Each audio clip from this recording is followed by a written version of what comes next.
Hi, my name is Eric. I'm a product marketing manager for Intermatic, and I'm here to introduce the ET2000 series and show just how simple and easy it is to transfer a schedule from one clock to the other.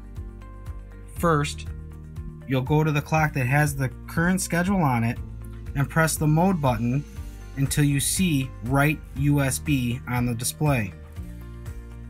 Simply press the Enter Next button. It says Insert USB.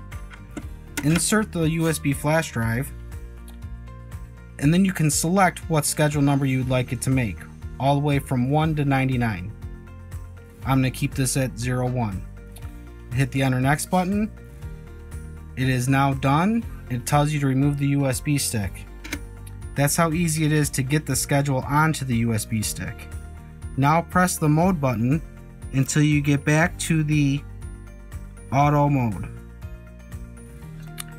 Then you'll go to the clock that you want the schedule to be transferred to and press the mode button until you see Read USB.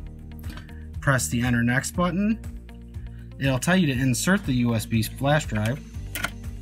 Insert it. Find the schedule that you saved. Press the Enter Next button.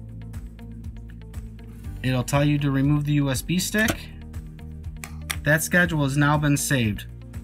Press the mode button until you get back to the auto mode of operation. That's it. That's simple and easy. If you have any questions or comments, please leave them below in the comments section. Thank you very much.